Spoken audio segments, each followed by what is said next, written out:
Hello and welcome to the Gooner Talk, back again with you guys for another episode of what is the Arsenal Transfer Show. Joining you every morning at 8 a.m. UK time. Hope you're doing good. Hope you're doing well. Thank you as always for making this a part of your morning routines. It is very much appreciated. I hope that you've had a very good week. You've nearly made it to the end. This is my last week, certainly this week anyway. It's certainly my last day of the week that I've got because I'm off tomorrow and then off Saturday and then off Sunday. Happy days indeed. I got some days off, and to be honest, I'm going to be very clear with you. I need them.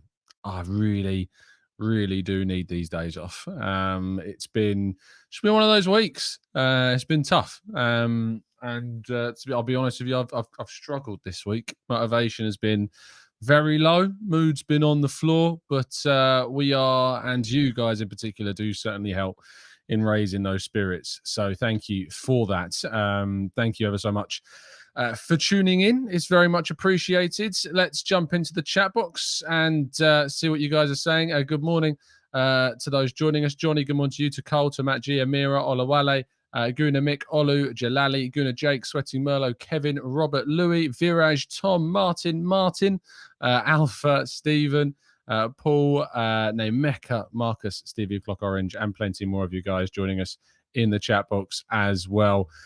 It's very much appreciated. Do drop a like on the video. Do subscribe to the channel if you're new around here with those notifications turned on so you never miss a show. And do please go back and watch yesterday. I chatted with Charles Watts about his brand new book, The Rise of Arteta's Arsenal Revolution. I certainly recommend checking it out. Not only checking it out, but get information about our live event. I know that you guys love your live events. And there's one going down on the 31st of August. I'm hoping to get down there if possible. It's tricky because it's the day of the Champions League draw and I'm working, but I'm going to do my absolute hardest to try and attend if possible. So join us in what will hopefully be, a really, really good event down at the Tollington. But all the information about Charles's event and book signing is going to be there. So do go back and watch that show if you haven't done so already. Crystal Palace, according to Sambi Lokonga, are interested in signing Takehiro Tomiyasu, the Japanese international, of course, suspended for Arsenal's next game after being sent off against Crystal Palace on Monday night in rather ridiculous fashion.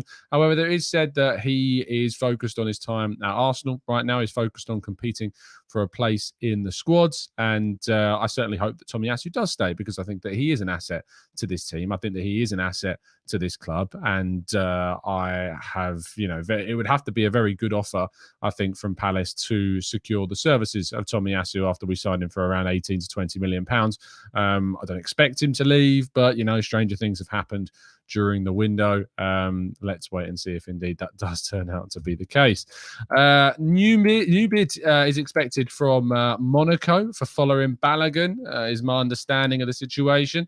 The French Liga side have been leading the race for Balogun, and negotiations with Arsenal have been going on for quite some time in a positive fashion, as both clubs try to come to an agreement over a potential price tag. Arsenal are hoping for upwards of £40 million, as I've been saying for some time. Arsenal have wanted a record sale on their books. Following Balogun, it looks really, really good, because obviously he came through the Haaland Academy, so there's no transfer fee to offset with any potential sale.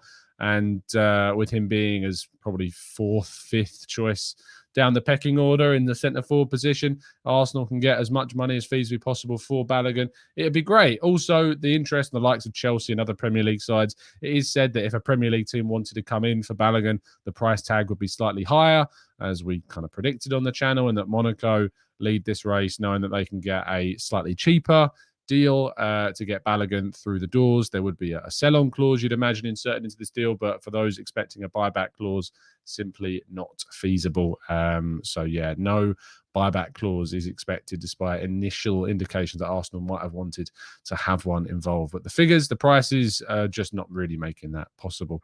Monaco, though, are emerging within these talks as a potential destination for Sambi Lokonga. Lokonga, of course, was linked previously with Burnley and then Brighton, but those clubs have signed other players. Brighton are very close to signing Carlo Baleba from Lille.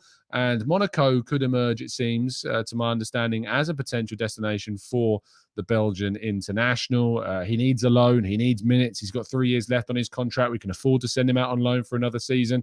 Hopefully him play regularly, come back and have a significant increase in his price tag and be appreciated as one of the better players in the league if he was to move there. I think Liga has done well for us in the past with these types of loans.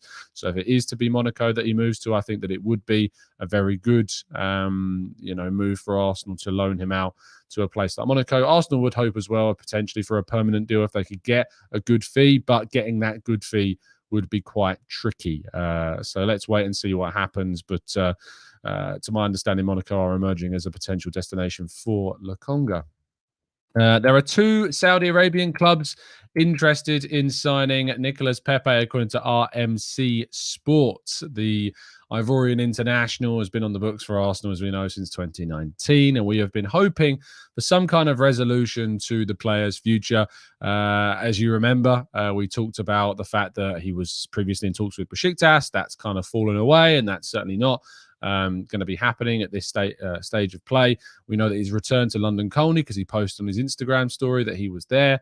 As expected, that wasn't any kind of hint at his future. He was due back and had to be around the club at some stage. You have to come back. So he was at London Colney and has been taking part in some light sessions, but I'm not sure if it's been with the main group or not. So I'd be surprised if it was.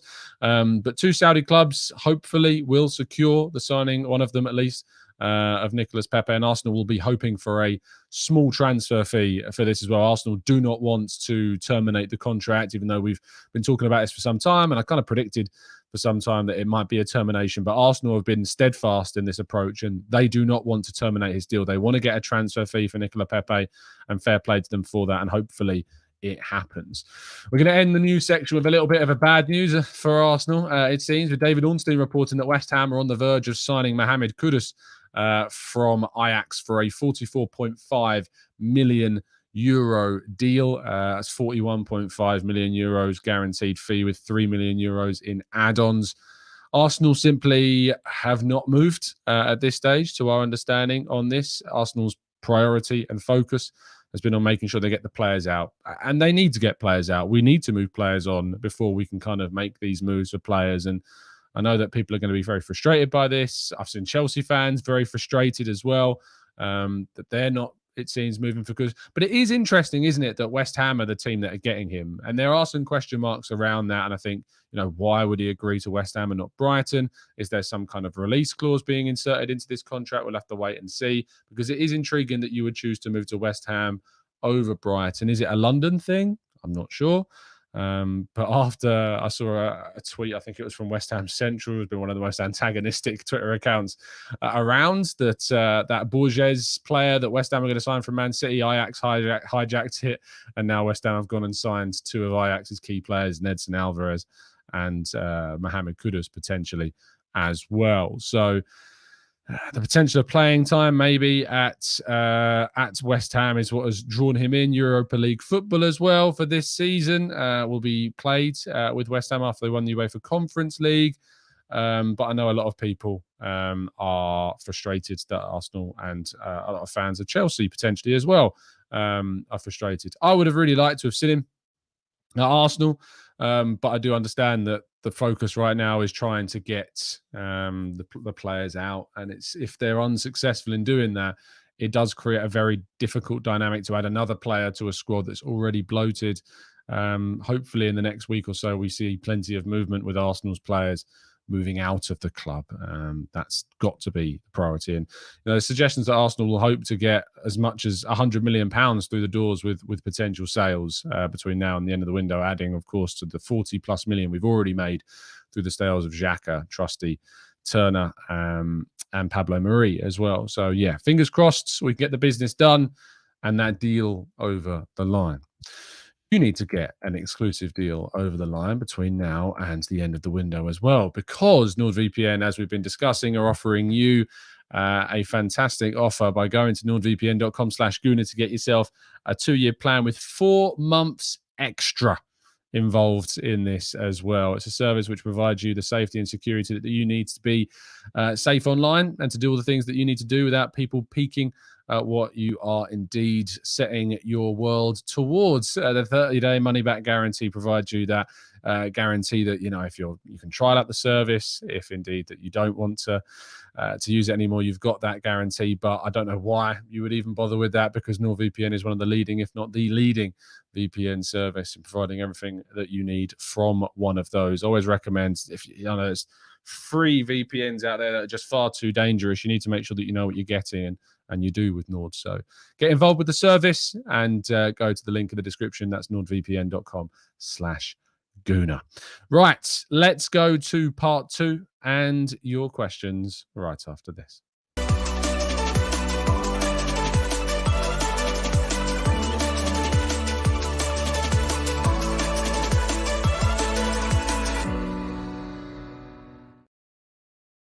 Then let's jump into the chats and get some of your questions as well. Abe says, Tom, I don't want to sound negative, then don't. But I don't think that we will sign anyone in the window. From as previous years, we could see we rarely do anything in the last week, even if we have an injury. Holdinho back in. I'm not sure that's necessarily entirely true, that we don't do anything late on in the windows. I'm pretty sure that we do plenty late on in windows, actually. So I don't necessarily agree with that. We didn't last season, that's fair enough. But the season before that, Martin Odegaard came in late, Ramsdale came in late, Tomiyasu came in on deadline day. The year before that, Thomas Partey joined us on deadline day as well. The year before that, Kieran Tierney, David Luiz came in on deadline day. The year before that, I don't know if we did anything in 2018 that was on deadline day. I don't think so. The year before that, see if anything was happening late on in that season. Don't think in 2017. But if you look from 2019, that's 1, 2, 3 out of the last 4 summer transfer windows that we have done things on deadline day in summer windows. So I wouldn't say that we don't tend to do that, because actually I think there's a strong record of us actually doing business on deadline day and late on in the window. So don't rule things out. I just think that it's more so to do with the fact that we need to move players on. And I'd have always said throughout this entire window that a lot of the players that we need to move out were most likely to move on in the last stages of the window, and that certainly turns out to look like it's going to be true. Virar says, given that I am now in my 3rd fantastic season with TGT, is it okay if I add that I speak fluent Cantonese on my resume? I appreciate the hard work. I can tell you that there is no link between my surname and the area at all in the language whatsoever. So I'm afraid that you can't do that. Stephen says, I know that you think this new system needs to be tried and to try and beat City. However, is copying City the best way to achieve this? I think there are certainly similarities between what we're doing and what City have done. And that comes from the fact that Arteta worked at the club for quite a significant amount of time. So he learned a lot of his coaching abilities. So naturally, you're going to see similarity between what Arteta is doing and what Pep Guardiola is doing.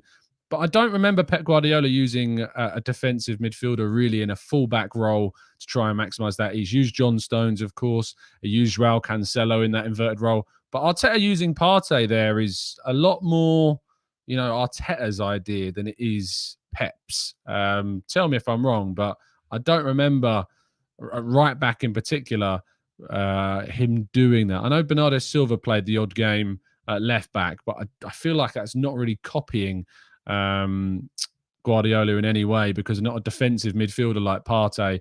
Bernardo Silva is more of a creative attacker, and so moving into that left back role, but certainly not a defensive midfielder like Partey. I don't remember being moved into that fullback position. Tom says, if Zinchenko, fair play Tom for staying up this late, by the way. If Zinchenko is back for Fulham, does Partey go to the bench? I don't see Arteta benching Havertz for Eddie. It's going to be intriguing, isn't it, Tom, to see how we change things. Maybe we say that. Doesn't Zinchenko just maybe come in for Tomiyasu? Partey stays at right back. Gabriel stays on the bench. Maybe that's what happens. We're going to have to wait and see. I love the fact that, we're using these different styles of lineups. I think Declan Rice was the standout performer at Palace. But Partey is so important to the team that surely he has to start, as well. So it's difficult, Tom. I'm actually torn. I'm actually having to write my piece later on the dream lineup I'd like to see a little bit later. So let's wait and see. But it's going to be very interesting indeed. What ends up happening? Cody says City are apparently interested in Eze, which I think would be a good signing. Is he someone that you would like to see at Arsenal? Yeah, I think that would be a really good move. They couldn't get Paqueta. They're looking at Mateus Nunes at the moment, according to David Ornstein. So let's see if they go for Eze. I think it would take a huge figure to obviously get Eze out of Crystal Palace, but that would be an annoyingly good bit of business, wouldn't it, by City if they were to get it done? I'd love to see Eze at Arsenal, but I'm not sure where he'd even fit in. I don't know where he would fit in whatsoever. So yeah, let's wait and see if indeed that deal ends up going through. Interesting seeing that Gabri Vega will be moving to Al Ahly. I know that you've probably seen the news reported by Fabrizio Romano yesterday, after ironically him saying that he was going to be going to Napoli, confirming now that he's going to be moving to Al Ahly in Saudi Arabia. For those that had any doubts about whether or not the Saudi League is going to be like the Chinese or the Indian or the Russian side of things, where they kind of rose and flitted away and have not really come back, I think Saudi and their moves are certainly here to stay, it seems. So get used to that being around. Let's go to... Marcus says, did Charles comment offline about the away kit? Yes, he did before we went live yesterday. By the way, I just chucked that on for the show. I've not been wearing this overnight, and I didn't sleep in it. I chucked it on for the show yesterday, and now I'm wearing it fully all day today. It's going to be odd. But he did, yeah. He's hoping to pick one up, I think. I don't know what name he's going to get on the back, though, but it is very nice, the new third kit. I love the, if you've got it, you'll know, but this is the authentic one, which I always recommend people get the authentic one. I know it costs quite significantly more. I think it's like £20-30 more than the replica, but you can tell by the material how different that it is. And there's this really kind of cool hatched effect across it, which is quite nice. So yeah, and I had to get the Champions League patch, obviously, on the shirt. It's the way forwards. Let's go to... Tom says, hit the like button, people. Quite a few here, but there's not enough likes in the video. There's over 1,000 of you watching. Let's make sure if we're not hitting that like button that we have done that. It would be very much appreciated. Sessan says, Tom, will Brentford's Brian Mbeumo be a good addition to our squads and a great competition for Saka? Brian Mbeumo is a very underrated player, actually, and he's doing a really good job in the stead of Ivan Toney being out at Brentford. Still relatively young. I think he's, 24? So... I don't think it would be a bad addition at all, actually. But I think that Brentford would ask at this stage of the window, at least for a very sizable figure. But he's an impressive player. I do like Brian Mbeumo and think that he's certainly been a very good Premier League player in the last couple of seasons.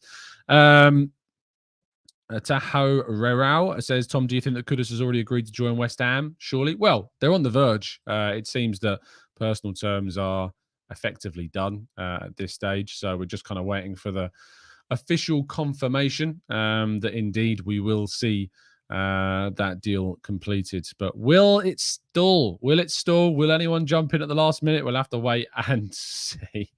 Gunnar Jake says, Tom, where will you be releasing your book on Wenger? I tell you what, seeing Charles do his book, it's like Charles has been in the business for a long time, very well established, and certainly was one of the people that I looked up to when deciding to move my career into this avenue. And a book is something that, I'm talking years and years down the line, if I'm still in this and still doing this sort of thing, that I would be very interested in doing. Maybe I'll do it at the end of Arteta's Arsenal tenure.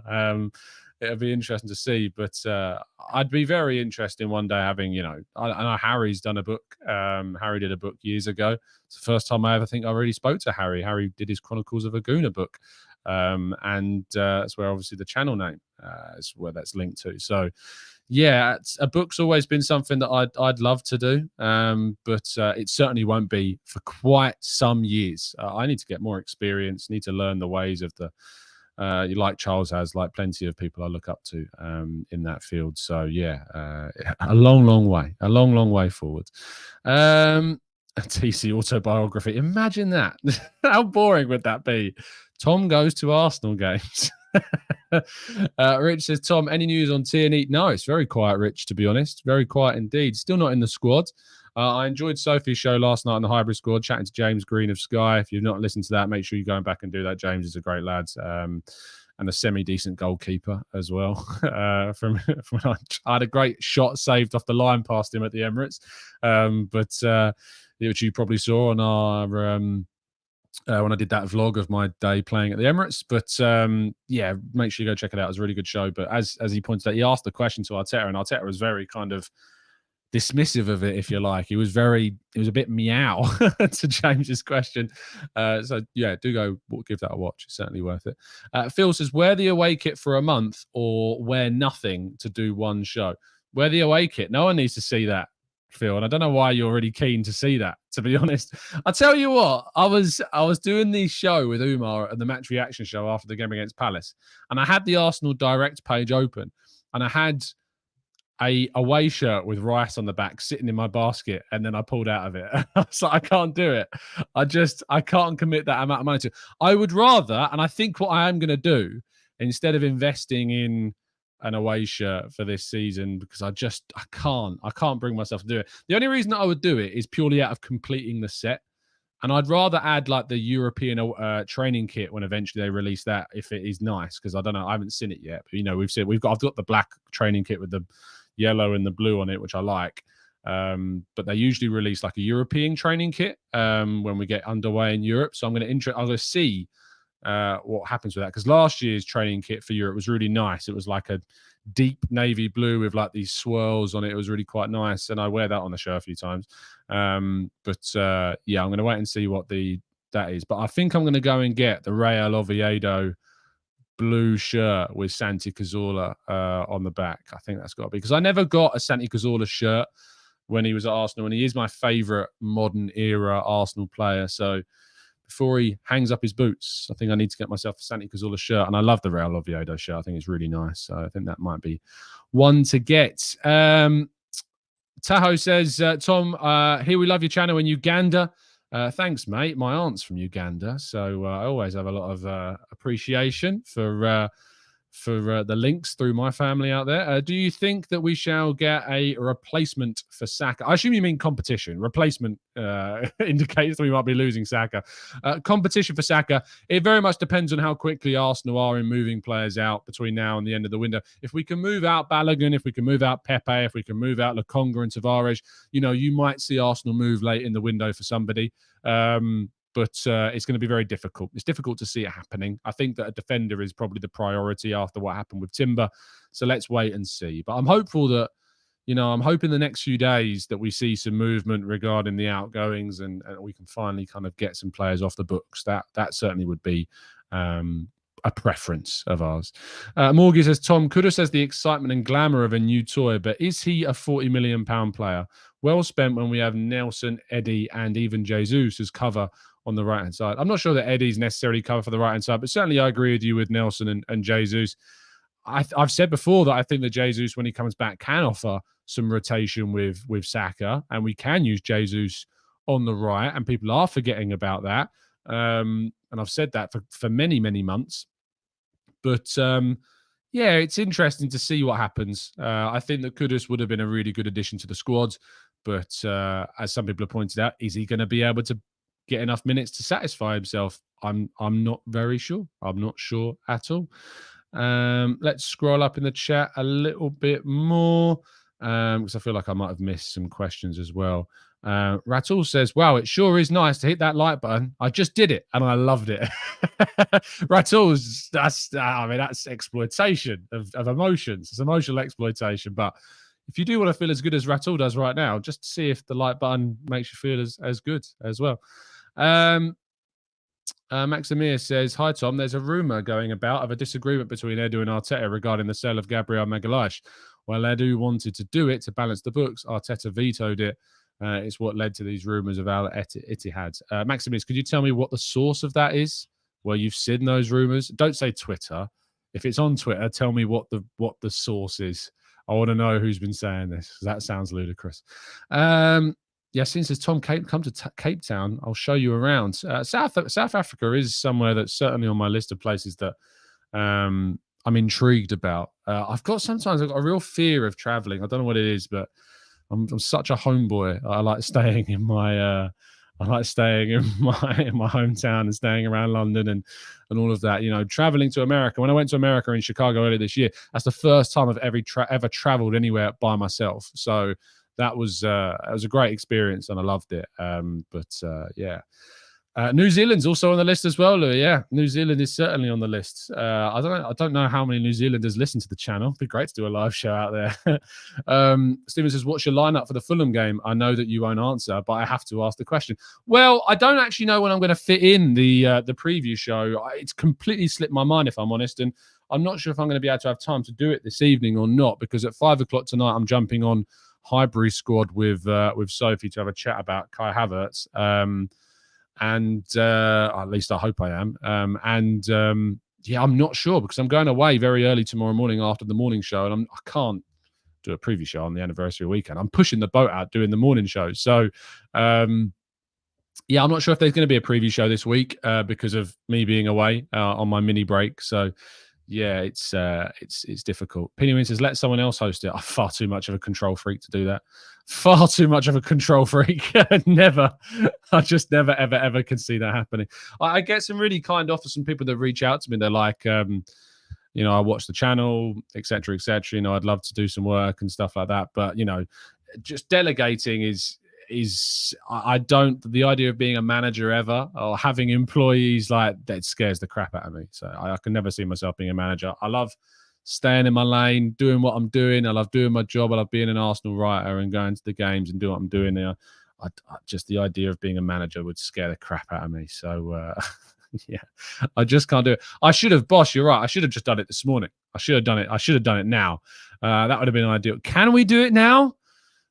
Should we just do it now? I feel like we could do it now. If I can just like quickly do if I can quickly somehow put together like a preview show whilst we're live, that would be pretty impressive if I was able to do that. I mean, let's see if we can do this. I can show you the process if you like of me trying to make a preview show. I'm frantically whilst trying to vent here talking.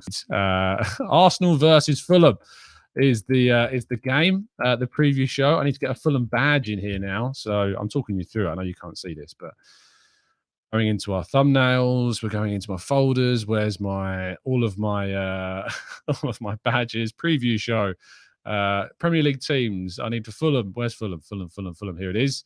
Drag that over.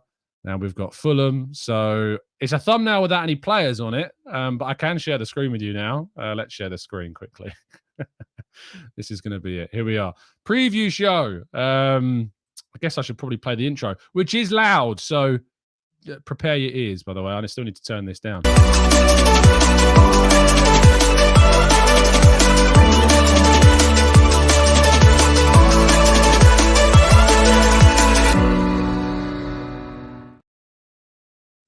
Hello, welcome to the Arsenal versus Fulham match preview show with no images of players, I'm afraid, on the screen for you, which is a shame. I suppose I could put a picture of who have I got saved. Yeah, there's only one player, really, isn't there? We can put a picture of Bukayo Saka on the screen. Here we go. There it is. Bukayo Saka in all his glory. There we are. Let's leave that there. There we are. Bukayo Saka is going to be front and center of the screen while we do an impromptu preview show. I can try and get my lineup now. I mean, Saka's going to be my standout star because he's just there. Yeah, let's just change the screen. And my lineup, is that my lineup for the game? It can't be Tomiyasu because he's suspended. But I think this will probably be my lineup for the game. Just quickly changing this, changing that. There we are. Partey goes there. White goes there. Okay. I think we're ready. I think we've got it. So that is my team for the game. Going to go with Ramsdale, Partey, White, Saliba, Zinchenko, Rice, Havertz, Odegaard, Saka, and Nketiah, Martinelli. Same team. Bar Zinchenko coming in for Tomiyasu. You might be mad at me because I'm still using Partey right back, but I think it's working. You know, I think we need to trial that system. I think we need to trial and continue on that front. I know that some people want to see Partey come into midfield, but I do really want to see Havertz play. Double inverting, says Dave. Like we say, double inversion, but if you remember, Timber played at left back, against Nottingham Forest, and Partey was also right back. So we were technically double inverting in that first game of the Premier League season, were we not?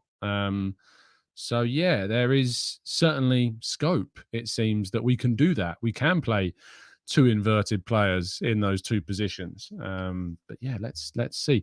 Boss says, just quickly, do you know when Jesus is back? We're in the phase of weeks, I think. Weeks is it. But let's see. By the way, I think people get very hung up, on formations and specifically like what it looks like on paper. In reality, Partey is not a right back, and he's not playing right back either. When he plays, he's not playing in that position. So I think it's very much, it's not like we're going to get hung up on the idea of using this team as is. Partey moves into midfield, Havertz joins in the attack. We go to something like a back three.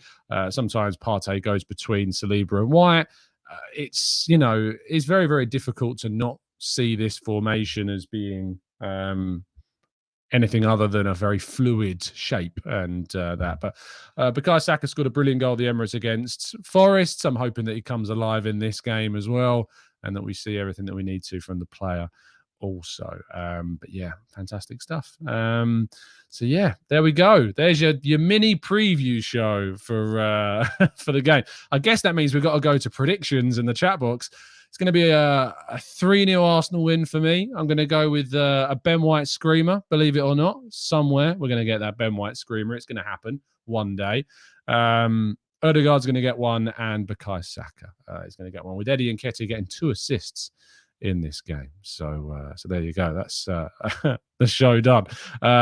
Gunner Dude's going 3-0. Marcus going for a 3-1. Trossard off the bench. Eddie and Saka. Nick's going for a 4-0 win. Corin's going for a 7-1. Dave says 2-0. 2-0 to the Arsenal. Kirill's going for a 4-0, 2 times for Saka, 1 Odegaard and 1 with Martinelli. Monkaberry's going for a 2-1 Arsenal with a Havertz winner. I'd love that. Andrew says 5-0 to the Arsenal. Saba says 4-0. Let's get a statement. 3-0 win, says Viraj. Jimbo says 3-1. Maximir says 3-1, as does Louis. 7-7 with Smith Rowe to score all of the goals. Phil says 6-3. Raya scores a penalty. Olawale says 3-0. Tom Sabal's going for a 5-0 win. Abby's going for a 2-0. Matt G's going for a 3-0 Havertz. Plenty more of you guys throwing in these predictions as well as we wrap up. Jason says, do I have Tierney on the bench? I guess you kind of have to, don't you? I think he has to come into the squad, surely. Tomiyasu is suspended, Zinchenko going in. There is a space for Tierney. You'd think that he's going to be on the bench for this one. So surely Tierney is in the game. Cody says, Tom, you don't think Gabriel starts? No, I think he'll probably start against Manchester United next week. I think you'll see Rice and Partey in the midfield and White, Saliba, Gabriel and Zinni as the back four, or maybe even Tomiyasu or Kivior come in for that game. We'll have to wait and see. But no, I think we'll see Gabriel come in for that game. So, yeah, I think that's probably what will happen. And Tim Ream's red card, I believe, is because it was, I'm not sure you can appeal a second yellow. And I'm pretty sure Tim Ream was sent off for a second yellow. So, yeah, like Tomiyasu, I don't think we can appeal it. So Tim Ream will indeed be suspended for Fulham in for this game. So, yeah, no Ream for the visitors. Thank you, everybody, for tuning in. Very much appreciate your time and for sticking with me for the impromptu preview. Yeah, it's been an absolute pleasure. Do drop a like on the video if you have enjoyed the show. I'll be back a little bit later on this morning, of course, on the Arsenal Way. I'll then be back at 5 for a show with Sophie on the Highbury squad. So not here, but over on the Highbury squad.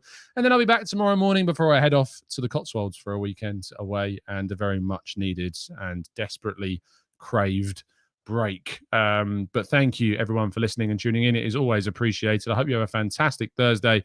And then you've got the end of the week to look forward to. Have a fantastic day. And as always, up the Arsenal.